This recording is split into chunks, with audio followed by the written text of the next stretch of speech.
Welcome to another show of the Research to Reps Roundtable. I'm your co-host, Pat Ivey, and we also have Dr. Ted Lambrinides. How you doing, Ted? I'm doing great, Pat. Looking forward to today's guest. Oh, let's get into it. Dr. Ryman, what's going on your side of town? I would tell you not much, but that would be a lie. I'm very excited to introduce Dr. Adam Petway today. Adam, how are you doing? Oh, great. Doing great. Thanks for having me. Oh, this will be good here. Dr. Petway, can you tell our listeners a little bit about yourself? Because we need some foundation before we get down and nerdy. I got you. Well, Adam Petway, I coached athletics at pretty much every level. I started on the high school level in basketball. I was the 9th grade boys coach at John Carroll High School in Birmingham, Alabama. And I found that with that, I also did the strength and conditioning. And I found that I like the physical preparation aspect of things more so necessarily than the tactical aspect and the X's and O's. So from there, I went to a Division III school, the Catholic University of America. I was director of strength and conditioning, but I was also a very unique role because I was also an assistant coach. So I was scouting, breaking down film, recruiting, doing some of the operations and travel stuff. So it was kind of like a jack of all trades position. From there in the DC area, I got connected with a guy named Ben Kenyon at George Washington University. And that was my first opportunity to be like, an in the trenches full-time strength coach, how to use Excel, how to write a program, how to periodize for a week, month, year, and what all went into that. So I'm very thankful for my opportunity with Ben, who is now actually the head strength and conditioning coach for the 76ers. So it's pretty cool to see how that comes full circle. From there, I got my first job at a Power 5 school at the University of Maryland. I learned from a great basketball performance coach and a guy named Kyle Tarp. I got to work with Coach Freeze on the women's side and Coach Turgeon on the men's side as far as basketball. And it really kind of showed me, what it is to be a professional, how to be very specific to the sporting activity of basketball. Very early foundations, early adopter of sports science within collegiate basketball as far as load management and monitoring, utilization of force platforms, things of that nature. So that really spawned my interest as it relates to kind of going down that avenue. From the University of Maryland, I had the opportunity to go to Fayetteville, Arkansas, and work with Coach Mike Anderson and learn from a great guy, Dave Dietz, who I know from the University of Missouri. And, really great practitioner, blended some very progressive forward-thinking ideas in basketball with some of your traditional models and really learned a lot from him. I was fortunate enough when he left to take over as the director of strength and conditioning for men's basketball. Spent 4 years in that position. And, I'm really thankful for my time with Coach Anderson, learned a lot from him, had some opportunities to build out some models there and interface with the kinesiology department on campus. Which led me down to some different rabbit holes and different paths. But I had an opportunity to be a biomechanist and strength and conditioning coach for a pro organization here in Philly with the 76ers. Great group of sports scientists, great group of strength and conditioning, technical, tactical coaches. So I jumped at that opportunity, had the opportunity to build some models there for 2 years. I went and had an opportunity at DC to be the director of athletic performance with the Washington Wizards. And now I'm back in Philadelphia as the horizontal jumps coach and assistant track and field coach at Westchester University. So to bring it full circle, when I was my 5 years at Arkansas, I really got into speed power and had the opportunity to work with some track and field athletes, some post-collegiate guys working, training for world champs and Olympic games. So that kind of spurred my interest in a lot of the physics and biomechanics behind movement. So it's fitting that it comes full circle and I get to be a horizontal triple and long jump coach at Westchester. And there's a lot of unbelievable resources. A guy named Ken Clark, one of the best speed power researchers in the country. So we're working on a lot of cool projects currently. So I'll kick it to you guys. I think, my background is primarily in basketball, but I think, being exposed to speed power at a high level at University of Arkansas kind of made me a better practitioner. In your respective domains, do you pull from things outside of maybe your wheelhouse to kind of that's helped you in your development as a practitioner? I'll just kind of throw that out to the group. Yes. And probably more than just one, right? I think when you are a thinker, you're trying to look at everything and see how it is all related. For me, I thought I was going to be more of a mechanical engineer. So I love working with my hands and building things and working on automobiles or motorcycles. And so understanding the speed and power from that realm and horsepower and torque and for me, that's something that I'm always looking at how can I incorporate that into sport, because there are some similarities. And so I guess I'm always looking at that. I don't know. How about you, Dr. Reimer? Well, as far as speed and power goes, yeah, absolutely. I think that speed is it's probably one of the most important virtues in at least power sports. And did you mention what you do at the racetrack though on Friday nights? Like No. power? I did not. But there's a lot of speed and power, and we'll leave it at that. But I will divert that question to Dr. Ted. What about you? Yeah, I find you see some some carryover.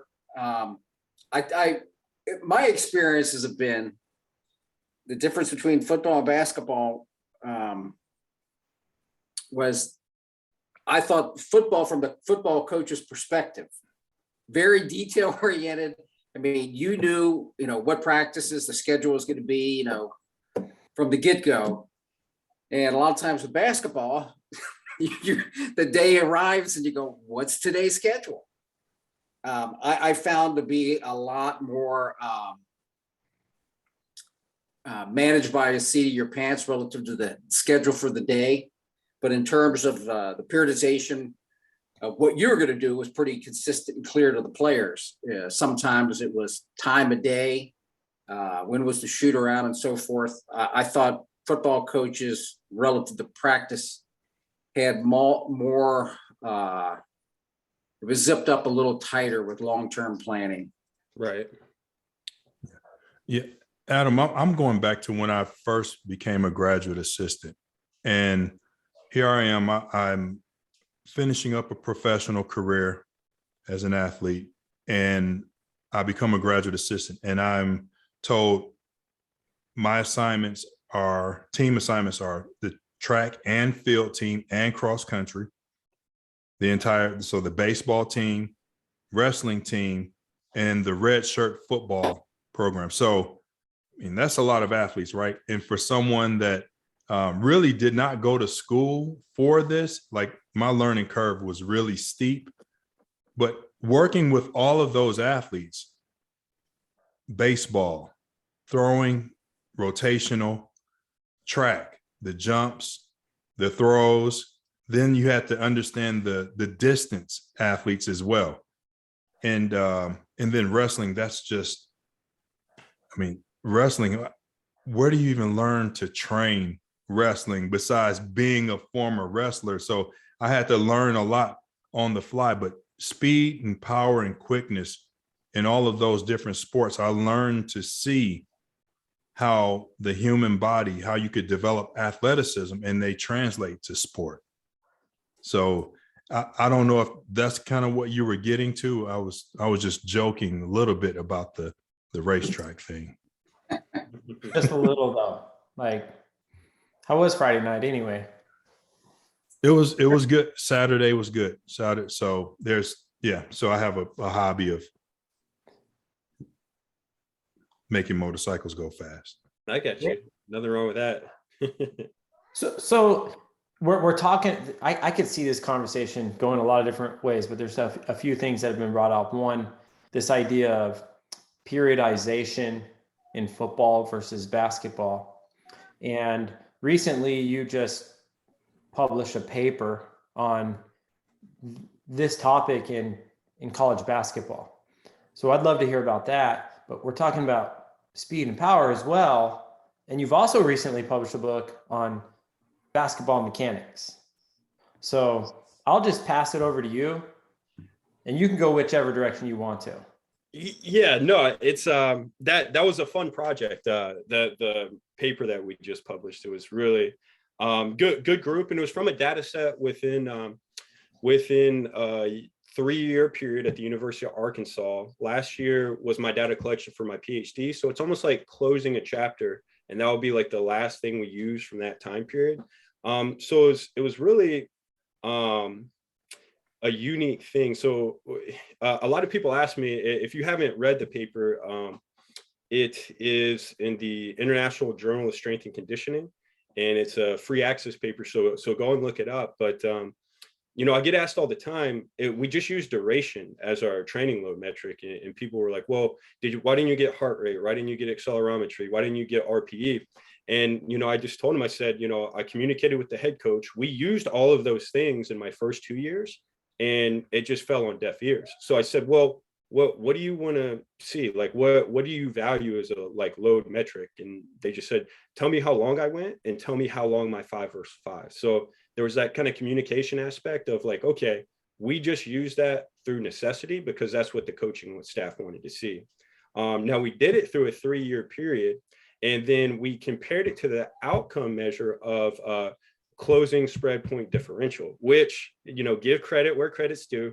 I remember we were in a meeting with the 76ers, and we were kind of talking about things, and your friends David Martin and Jesse Wright, who are good friends with me, said, hey, we got a buddy out in Utah that uses point spread as an outcome measure for team success. I was like, that's brilliant. That makes sense, and it's very pragmatic, and it's a very easy way to communicate with like multiple key stakeholders. So looking at this duration data set, because I had tons of it over a 3-year period, 92 games, 225 practices. So I was like, okay, let me run it against, we had second spectrum or sport view cameras at the time, which is just spatial tracking cameras, just distance and speed. And I was just thinking about it. I was like, I had this big data set. I wanted to compare it to an outcome measure as a team for success. I was like, well, let me see what the forecasted spread was, and just ran it against that. And when we started diving a little deeper into it, we started to see trends as far as sequencing of certain like long versus short practices, and then looked at match day -1 versus match day -2, and what effect that had on our performance as a team against the spread. So give credit where credit's due. You were the first person that exposed me indirectly to that method. So it very effective, very creative and unique way to kind of forecast team performance within a team sport. So no, that was great. That was really fun. As far as like the book and that project, you know what? Maybe we'll kick it to you guys. So a mistake I made early in my career. So I mentioned, all the technology, accelerometry, GPS, heart rate. We had sleep bands, we had everything, because, I didn't establish a question that I was looking for an answer to before purchasing all this technology. So that was a mistake I made in trying to force it on the coaches. And eventually it just came to duration. What are maybe some early mistakes that you guys have made within your career, or maybe even if it's not purchasing technology, but maybe in like a communication aspect? So I'll kick that one to you guys.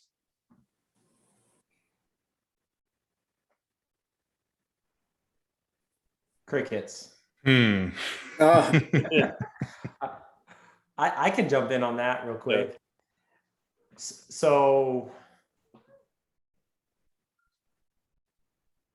a very important football coach once told me that I'd be a lot more valuable to him if I could learn how to communicate in a way that he could understand what I was talking about. So this idea of just being able to try not to express the depth and how much you know something, and then to make the transition from that and communicating just to be able to do the next most important job. And that's what was valuable about that advice, because I think as sports scientists, at least me earlier in my career, we get caught up in trying to share these really fancy, complicated graphs, and then people look at it and they don't know as much as you do about that graph and what went into it, and they're confused by it. So for me, I've almost gotten to a point where I don't even communicate with visuals anymore. I just go and I have a conversation now. And if more ammunition is needed, and it's like come back and have another conversation with a visual or a handout or something to guide the talk. But nowadays it's like just communicate, let the coach know or let the stakeholder know what you're trying to accomplish, or what provide information that they may need to accomplish their goal. And that's probably where I am today, based on all the mistakes I made until that coach gave me that valuable advice. I think we were able to, sorry, Ted, if I cut you off. Go right ahead. Yeah. Go right ahead. I think we were able to avoid a lot of those types of mistakes when I was working at Missouri with Dr. Brian Mann. I was able to hear what one thing, we collected a lot of data. And it was really just to look at it from a historical perspective. And the head football coach, Gary Pinkel, had some measurables and some benchmarks he wanted to see. But there were problems and issues that came up along the way, and I would be listening for those, and I could go to Brian Mann and say, here's what I think the coaches need help with understanding. And he could look through the numbers and the data and then come up with questions or whatever methodology, whatever he needed to do to come back and say, okay, here's what I found. 1 standard deviation, 2 standards. I was like, that won't work here. So we need to figure out how to translate these standard deviations into something else.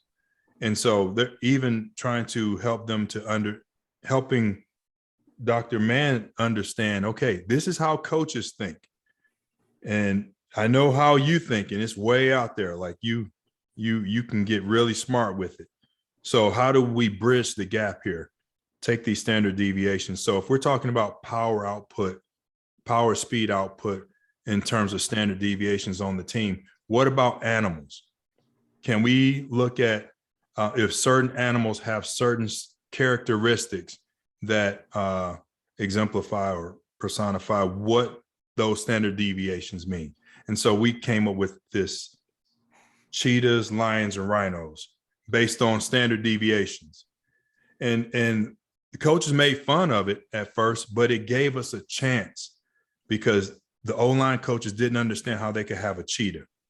It's like, you recruited a very explosive offensive lineman. He's like, well, I don't understand. Why aren't they more like elephants? Like, that's not part of it's not. We never talked about elephants. Well, why are they not a lion?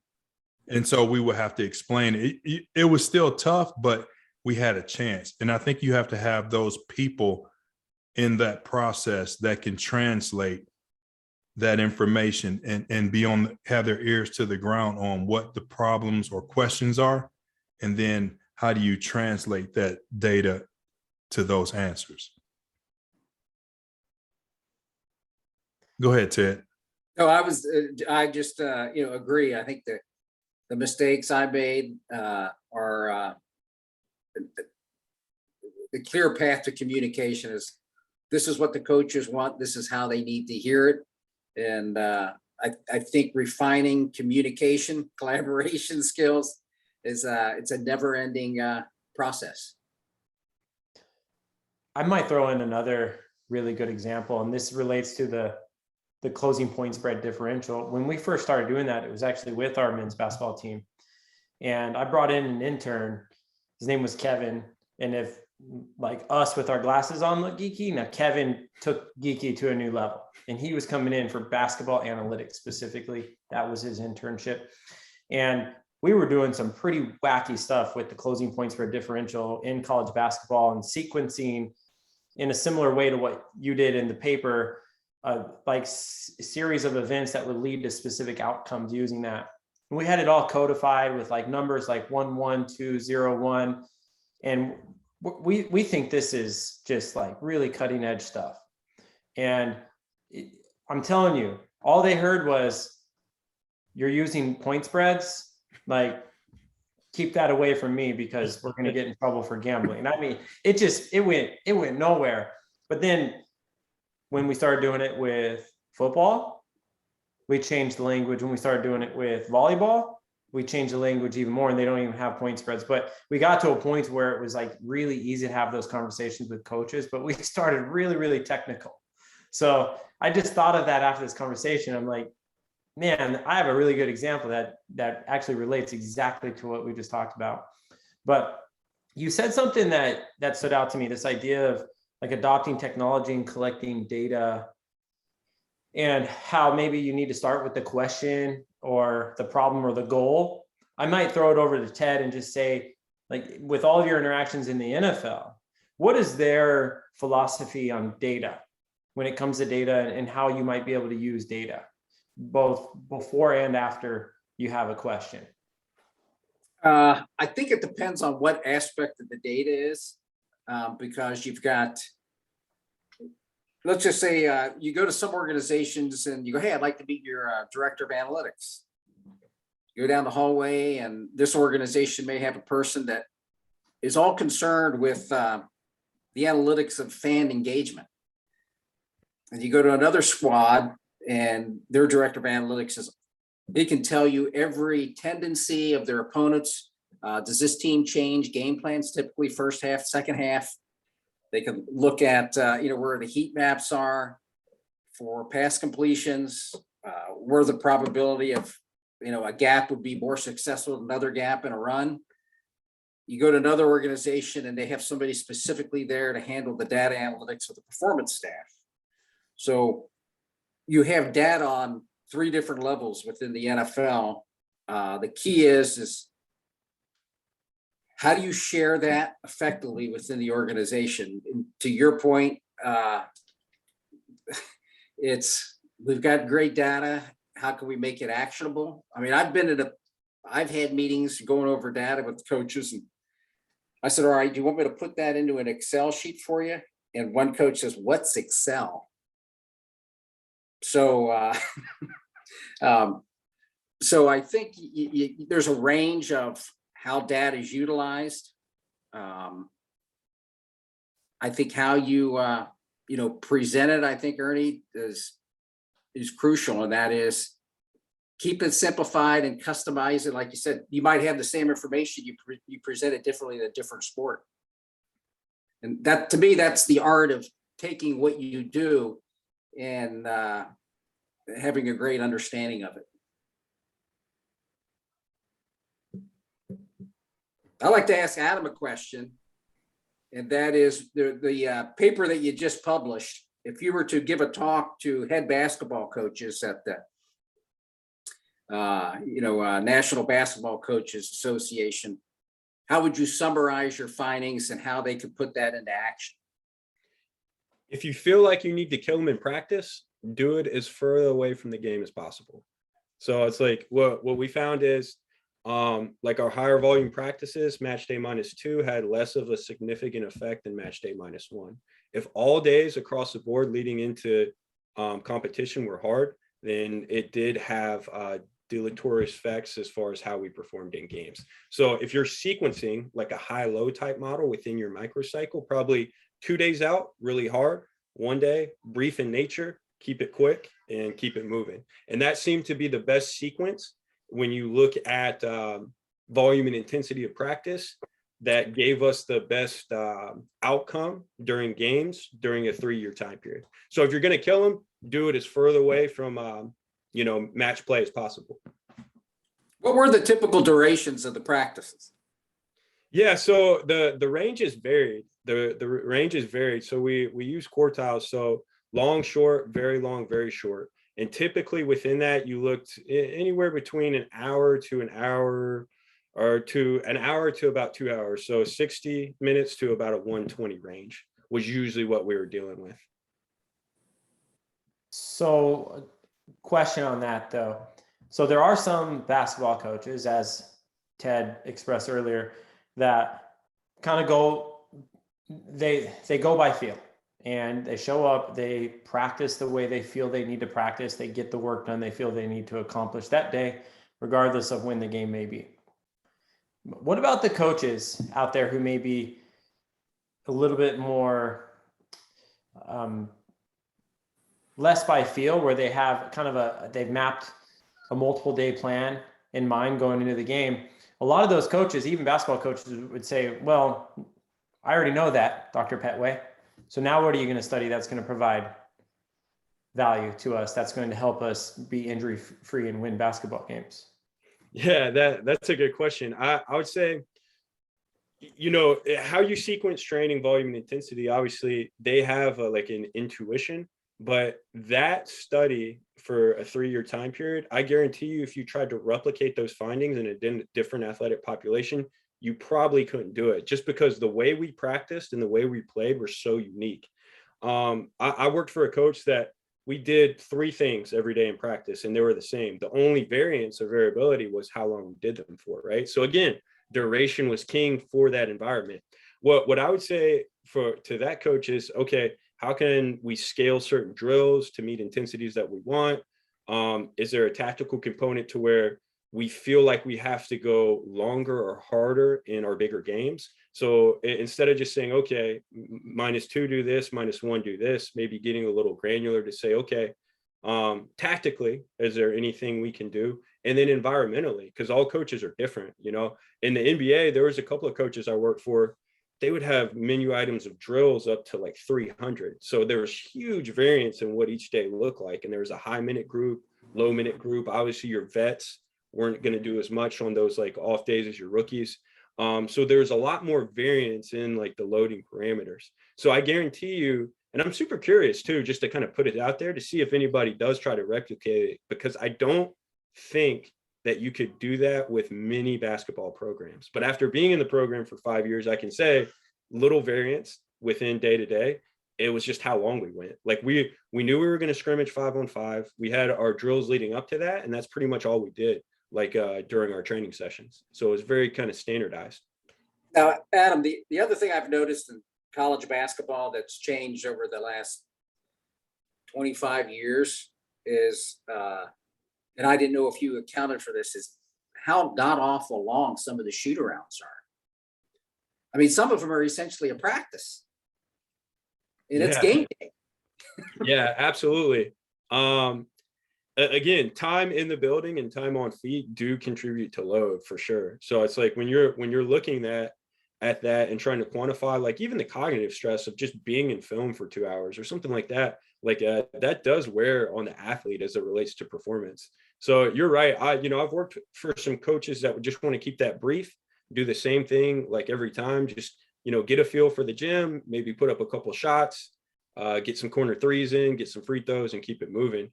And I've also worked for some coaches that want to sit there, draw up every ball screen situation, every dribble handoff, and it is extensive in nature. So even though you didn't necessarily like run full speed or jump at max effort, like you were on your feet for 2 hours, and at least the cognitive load was definitely pretty intense. So I do think scaling that to a certain degree might have merit for sure. I have a question, Adam. Do your coaches, or in the past, did your coaches turn it back around on you? So you're giving them information about player load, or 1 day out of competition, 2 days out, what type of intense practice you want to have. Did they ever turn it back on you and say, well, the athletes need to do their part to recover from the workout I just put them through? And what did you do with that? Yeah, no, that's a great question. It has been turned around, and it really depends on the coach, but I do think it goes back to relationships. So like, the coach that I worked for with this study, we worked out together every morning. So I would kind of slip it in on a foam roll saying, hey, we'd be foam rolling about to lift together. And I'd say, hey, we were probably 15 minutes over our average, and he'd be like, really? I didn't. Okay. Let me think about it. I was like, did you notice the guys were maybe this, or maybe you phrase something in a crescent, like, do you think the guys look tired? Like, what do you think about that? And so we kind of had that rapport in that relationship where you could have those types of conversations. And The NBA, the coaches really, again, degrees of variance, but for the most part do want that data, because it is like a data driven league and they are kind of curious about that. But I have had coaches that turn it around on me and say, well, they're not doing this, they're not doing that, they need to pick it up on their end. It's not me, they have to adjust to what I'm doing. And that's certainly, you know, those difficult conversations you got to have. But if you have a great relationship with that head coach, like, you can kind of create that more in-depth dialogue for sure about what's going on outside of the court, outside of the building, what they're doing on their off days, what they're doing on Saturday nights. So yeah, no, that definitely has come up in the past for sure. It's also amazing the effect losing has on load. I heard Tony Dungy speak one time, and it was refreshing. And he always made a point of, after a loss, always do less than more. And that's usually the opposite. No, that is a good point. That's a great point. So, Dr. Ted, let me ask you this. You mentioned a little bit the differences culturally as far as periodization in basketball versus football. Talk about where the landscape is in your experience as it relates to training, physical preparation, strength and conditioning, sports science. What differences and similarities do you typically see? I'd say you see, I think the biggest differences you have with basketball versus football probably come down to the individual. And that is, I think due to the effects of AAU, you have more overuse injuries dealing with the players in basketball than you do football. So I think there is probably more individual modification due to, there's probably less people without,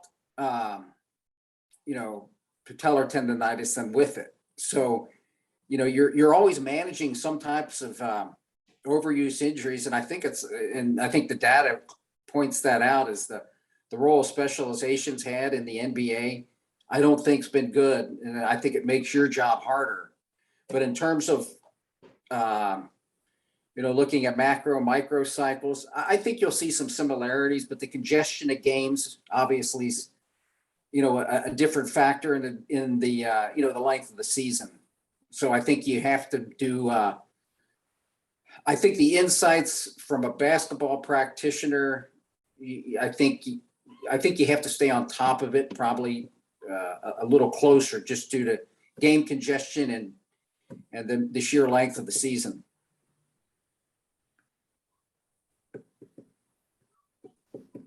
How about you? What's your thoughts on that, Ernie? Well, I think the basketball practitioner is just like the implement that's used in the game. They're like a basketball. And I'm stealing this metaphor from someone else, but they're big, they're round, and they bounce off of anything that gets in its way. In my mind, the basketball practitioner is they're very agile, because in football, you have games Saturday to Saturday if it's college, Sunday to Sunday if it's pro. And once in a while, there's a Monday night in pro, or like a Thursday or Friday night in college. But for the most part, the games are set on a pretty sequenced schedule, and it repeats itself pretty frequently. Whereas in basketball, the games can happen on any given night. There's adverse travel schedules. There's a lot more you have to manage, and it can be pretty difficult. So the agile coach in basketball is, I feel, a lot stronger at being able to adapt to the current situation in front of them without any prior planning or knowledge. Like, this is what's in front of me, and they're really good at finding something that's close to the right answer for the individual players in the team at that moment, because it's just so unpredictable. The stressors that players may face with all of the travel and games happening on random days of the week, as opposed to football. I feel like a lot of football practitioners are really good at seeing far in advance, being really diligent with their planning, being able to adapt, but they don't get thrown too many curveballs that cause them have to make massive shifts in what they were planning. Whereas the basketball practitioner, they're having to they're having to implement plan C on a regular basis. Now, Adam, with regard to your work in the NBA, did you come up, and I know some other performance directors, you have your workloads, but then they came up with separate travel workloads each week. So, all right, where are we traveling to? What's the distance? What's the time change? Are we going east to west or west to east? And they come up with a travel workload metric. How did you incorporate, that in terms of notifying or implementing more recovery strategies or modifying, the schedule relative to communicating that to the coaches?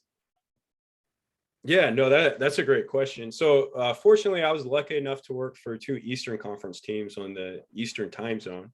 Because I guess what we know from travel, I believe Portland geographically covers the most miles in travel just because where it's located. And then traveling west to east typically has the most adverse effects on performance. So we were lucky from that regard. But as it relates, I mean, 82 games is no joke. And per 7 days, you're playing about 3.5 games per week, right? So like it's coming regardless. The thing that we always tried to emphasize is particularly like on West Coast swings, when we were going to be gone 10, 12, in the condensed season, we had a 14-day road trip where we went from DC down to Florida, Florida to Utah, Utah to Phoenix, Phoenix to California, and then back home, right? So 2 weeks we were gone. The main thing I would say in the NBA is maintaining or establishing, if you're a young guy, a routine, and then maintaining that if you're an older guy, right? I worked for a coach in the NBA, said essentially, the NBA kind of weeds out the weak and weeds out the undisciplined, right? So it's really natural selection at its finest. If you don't have your routine and you can't maintain that with distractions around you and travel and things like that, like you're not going to make it to your second or third contract, right? So the main thing that we tried to do, particularly going from like Philly to LA or DC to Phoenix, is just facilitating an environment where guys can maintain their routines in a chaotic schedule and hectic travel. So yeah, we would travel with all kinds of equipment, and if it was an older guy, usually it was by request. If you're like all-star, you've been doing things on your third contract 10, 12 years, guys would have their routines, and we would just try to facilitate an environment where they can maintain their routine through travel, was the biggest thing. Adam, that leads me to a question, and I've actually got 2 questions, but the first one I wanted to know, with the pro guys that have they have financial resources and abilities to do whatever they want to do, how does that impact I guess sports science, their training? Do they have personal assistants? What have you seen that because they do have money, they are kind of able to, that goes into their routines as far as them being a professional athlete? Yeah, that's a great question. I think it comes back down to relationships, man. It's like, if you got an all-star or a first ballot Hall of Famer in front of you, it's not you're doing this because I said so. You say, hey man, like you've been successful for 10 years, like you've averaged a triple-double in the league. How can I help you? And how can I facilitate like what your routine is? So with like the monetary gains that you get from being on that level, most guys in the off season will have their own physio, their own chiro, their own nutritionist. And sometimes you have to collaborate with those people to like help whoever it is, right? So again, it comes back to relationships. Sometimes, guys will be in LA or Miami or Houston in the off season, and you have to build relationship with their all season trainers to make sure that they're doing the right thing. So they come in day one to camp, like ready to go. So again, like, yeah, typically some of your bigger name athletes would have a team around them, and it's your responsibility to try to build those relationships with the team so you can help the athlete, but I think with the younger guys, it was about establishing those routines, right? So if you're a first year guy, it was more like, it's not like, how can I help you? It's like, here's what we're going to do. So you get to that second contract or that third contract, whatever it is. So those conversations and those relationships are going to be different depending on years in the league and kind of like status within the organization. Yep. So this might be an awkward segue, but I'm going to try to make it work. With your book, Basketball Mechanics, do you talk about some of that stuff, or is it more truly the movement of basketball? That we absolutely would talk about a lot of it, just because it created dialogue with technical and tactical staff. So my co-author is one of my best friends. His name's Ryan Richmond. He's an assistant coach for the Washington Wizards. I believe I'm gonna brag on him a little bit. He was the youngest front of the bench coach in the NBA at like 28 years old. Just a phenomenal talent and basketball mind. So we collaborated on this project. It went back. Gosh, it actually started in the realms of track and field, believe it or not. So the idea for this book, like, some of my idols were guys named James Hay and Jeffrey Dyson, who wrote books on biomechanics, and their background was in, James Hay was in horizontal jumps and Jeffrey Dyson was in throws, right? So they wrote these manuscripts of just biomechanics and involved with those like tactical situations. So at the beginning of the pandemic, I called Ryan and was like, okay, I have an idea for this project. What do you think? And we started kicking around ideas of, okay, what makes a good basketball player a good basketball player? And we reduced it down to just the sentences like, okay, the best basketball players in the world are on offense, have the ability to create space for a high percentage uncontested shot. The best basketball players in the world defensively have the ability to occupy space to force a low percentage contested shot. So it's all about creating space. Within that, I think basketball mechanics will help any practitioner in sport performance, technical and tactical, just create dialogue, because it is a unique project in the fact that it does have tactical components, but uses biomechanics to kind of reinforce what they're seeing from their coach's intuition, if that makes sense. Now, Adam, how much of the information that you have do you deal with Dean Oliver at? Dean, yeah. So Dean and I worked together for a year in Washington. That's my guy. Yeah, he's super smart, really bright, just a really good guy. And he's a exercise enthusiast, man. He'll go and ride 28 miles a day on his bike. We would run hills and stairs together in the morning. He's a great guy. Yeah. Yeah. For some of the listeners, Dean is considered the father of basketball analytics. He wrote the book called Basketball on Paper. Yeah. So it's funny. He was one of the, so I got 5 people to proofread it and just give feedback. And he was one of them. And he had some really good recommendations. Yeah. Yeah. No, Dean Oliver's great, man. He's a great guy.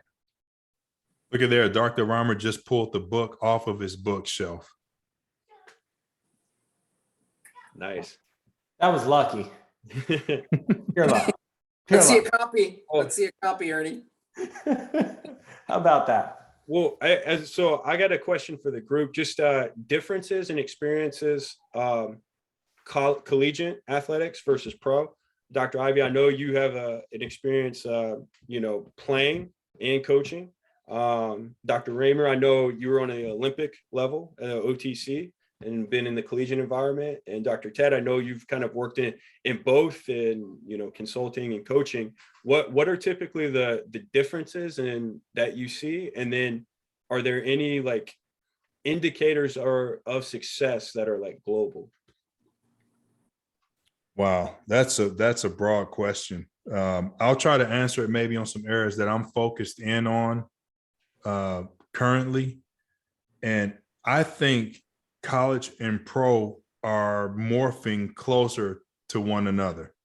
And I think the transfer portal and NIL has made college athletics at the top level, working with the elite athletes, I would say much more similar to being a professional athlete and how professional organizations operate. The idea of amateurism and athletes living by a scholarship check those days are over. Now it is about on recruiting visits, what type of NIL deal is just, it's more prominent, I think, than talking about what your signing bonus will be as a professional athlete. It is significant in what's happening in college athletics. So now you're starting to have college athletes with NIL agents. So now they have to have a social media brand person. They have to have, there's so many more opportunities that they're exposed and can be taken advantage of now. So where the professional athletes have learned to kind of close their ranks on how accessible they are, I think college athletes are going to have to move that way as well. You have now more online classes for college athletes. So now they can kind of operate more from their facility and their building rather than going to the college campus.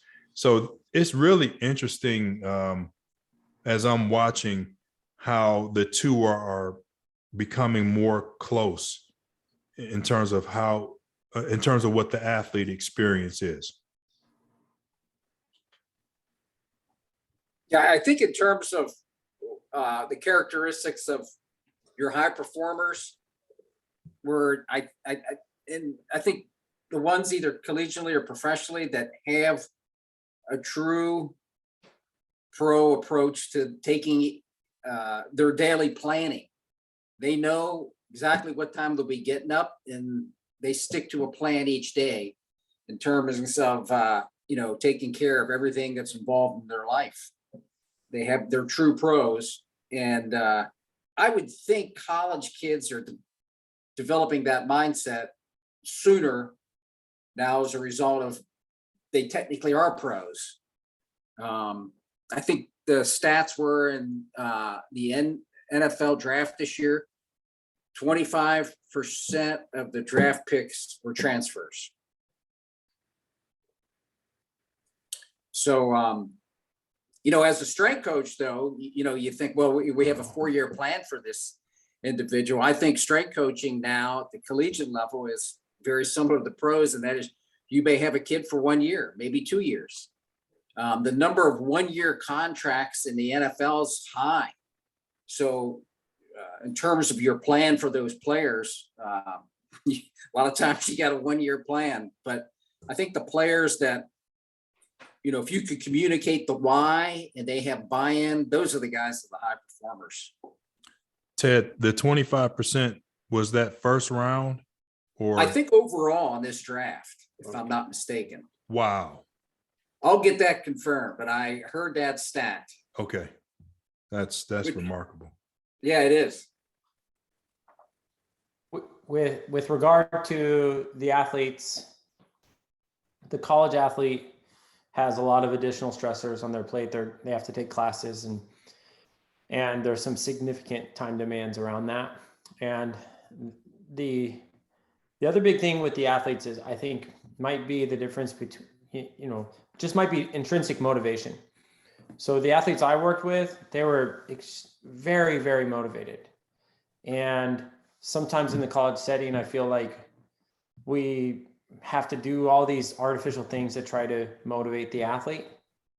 Whereas at least working with elite athletes, they just show up and you almost have to manipulate them to to go home because they want to put so much time into their craft. And that's going back to the time issue, is that with the elite athletes, you can spend the time you need. You're not constrained on, the NCAA rules to only have a certain amount of time to work with the athletes on a regular basis. So you could really take the time you need to provide the athletes the full service that's going to benefit them from a day-to-day, week-to-week, or month-to-month basis. And culturally or organizationally, I find that I describe college athletics almost like the curve in a college class, right? In a college class, you have your high performers. They set the curve on the test for everyone else in the class, right? In pro sport and elite sport, most of the staff you're working with are that one standard deviation beyond the mean. So there's a whole different distribution of professional there. You're not allowed to do the live the same year 20 years in a row in pro sport because the stakes are so high and the athletes and the staff demand so much of you.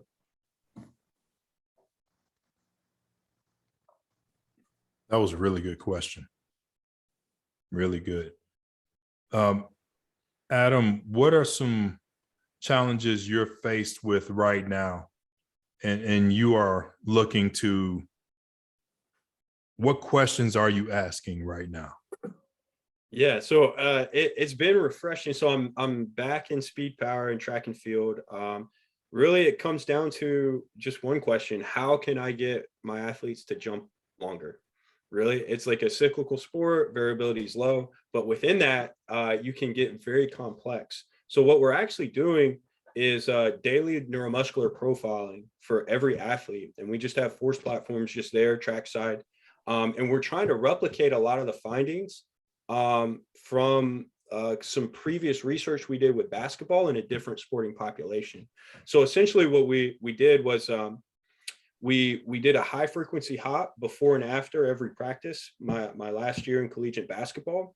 And what we found was when there was a high effect size pre versus post in reactive strength index, match day -1, athletes would run faster in competition the next day, right?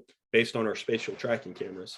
So I always thought that the limitation for that study was there was huge tactical implications on that, right? So we would press and do transition fast breaks every possession. But if we played against like a Mississippi State or Texas A&M or a team that would try to slow it down, athletes may have not had the opportunity to express like peak speed in competition. So what we're trying to do is replicate some of those findings in a sport where you just run a certain distance for, a fixed distance for the shortest amount of time, or you approach and try to jump as far as possible or throw something as far as possible. So the questions I'm trying to ask is, can we have a standardized, repeatable neuromuscular test that delineates success within a speed power sporting activity? And what are the different event specific metrics that may have implications on, okay, what do our throwers look like versus our distance athletes? Like you said earlier, you kind of traverse the gamut of body types and athletic expressions in track and field. So what does that look like when you're assessing the athlete? Now, Adam, have you looked at with your force plates, with your jumpers, muscle stiffness? Yes. Yeah. To see how that. So yes, not muscle stiff, mechanical stiffness is a variable that we pull out. And it's funny when you lay out and kind of grid all of the events, right? When you look at like concentric impulse, our throwers, we have some really good throwers at university, 2 standard deviations away from the mean of the group. Reactive strength and jumping, right? So a byproduct of flight to contact time, can you get off really quick? It is a component of all of our best jumpers. When you plot out stiffness, sprinting, that like in Ken Clark was all over that right away. He said, I hypothesize that your fastest sprinters will also be your stiffest jumpers. And he was absolutely right on that. So I think the first thing we're going to look at, our first study, will be just kind of plotting out and just looking at like a huge spider graph of each event, and then what metrics are most significant as it relates to sprinting versus jumping. One other cool thing is, we have a really small sample size, but we have an elite, like a national level multis girl, right? And she's good at everything, right? So in all our jump assessment we do every day, we'll do a counter movement jump, a repeat counter movement jump, and a high frequency hop. And she is good and exceeds the average on every metric in every test, right? So my hypothesis is that multis need to be good at all of these metrics because they do different events. So that's also something we want to look at in the future.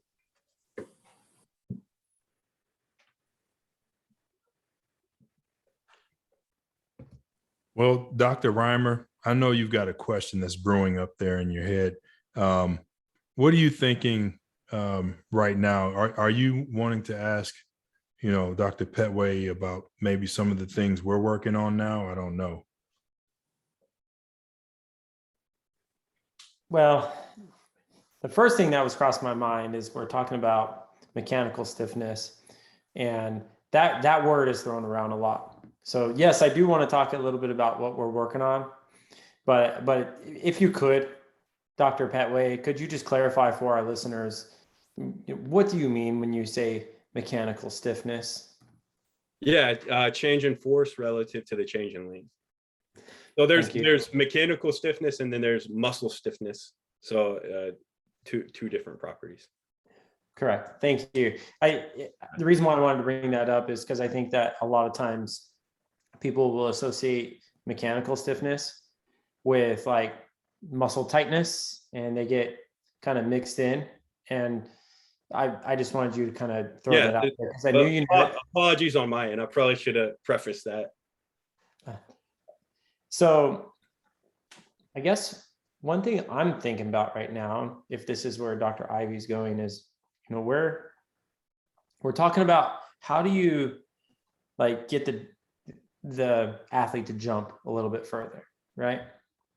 But where does the brain come into all of this? Because for me, I've been on a full court press to understand issues around mental health and performance with our athletes. And like, I feel like it's a bit of an X factor. So in your experience, how does the brain come into play here?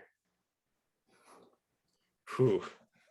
That is a great question. I think it depends on the athlete, right? And it depends on the sport. I will say in speed power, the athletes are hyper aware and very sensitive, particularly to external cueing. They're very sensitive to their environment and very aware of what's going on around them. And I think that's because you have to be really on point. You got to hit the board. You got to make sure you don't foul. You have your step checks. You measure it out. Everything's very calculated. In my experience in basketball, less cognition, but almost like not in a bad way, right? They show up, you get to play 2 to 3 times a week. So that's a great question. Like I'm curious where you're going with that and kind of like what you're looking into. Is that like a frontier? Because there is tons of like, I mean, that's a pretty deep rabbit hole we can go down for sure. I think on the mental performance side, the way Dr. Reimer framed that question, saying the role of the brain, like it is an organ that is controlling a lot of what's happening in our bodies. And is there a way to train it to improve maybe some of the physical or physiological outputs we're looking for?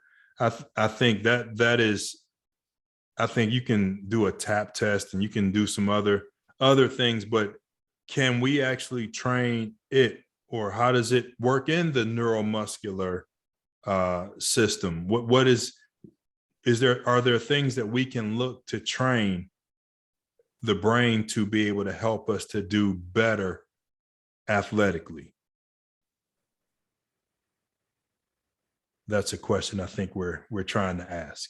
Yeah. No, that's I think there's definitely, I think vision is a component to that. I do think mindfulness and being present it is a component to that.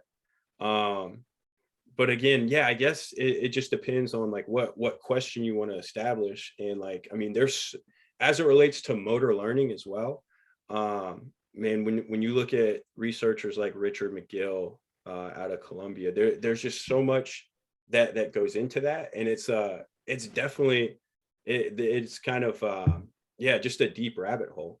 Is that something you guys are currently looking at? Maybe just a little.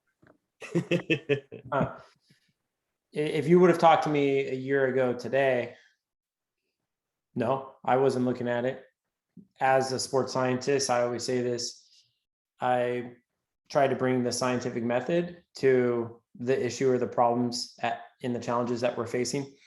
And for us, the concept, the continuum from mental illness, mental well-being to mental performance, as well as cognitive functioning that affects decisions during play has been a whole new chapter of exploration in my career since I've been in this new role here.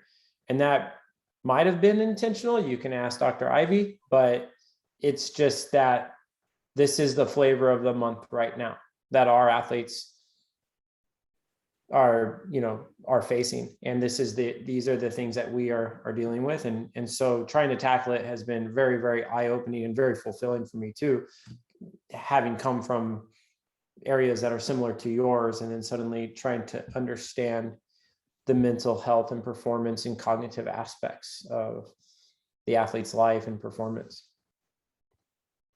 Hey, Adam, aside from your book, and you could tell our listeners where they can order a copy, what are some other reading recommendations you would give to our listeners? So the two I mentioned earlier, like if you're into physics and biomechanics of sport, The Mechanics of Athletics by James Hay, and then the Biomechanics of Sport Technique, Jeffrey Dyson. Those are two that I referenced a lot when creating this project, and things that I think are so applicable to just like technical, tactical aspects of sporting activity. So if like you're going to be a strength coach, I think you have to understand, projections and moment arms and things like that. I think it just makes you a better practitioner. Well, we're going to wrap this one up. There are so many questions I still want to ask you. The cognition and motor learning thing, we could probably have another episode just on that. And maybe we should do a part 2 or follow up. I think so, because we can incorporate nutrition and understand that component of it as well, and strength training, and there's a lot that we can go. Like you said, that there's a rabbit hole, but this hour has gone by tremendously fast, and I think it's a testament to your contributions to the field and what you were able to bring to us on this podcast. So just want to say thank you, and we really appreciate your time, and looking forward to this podcast being shared with all of our viewers and listeners.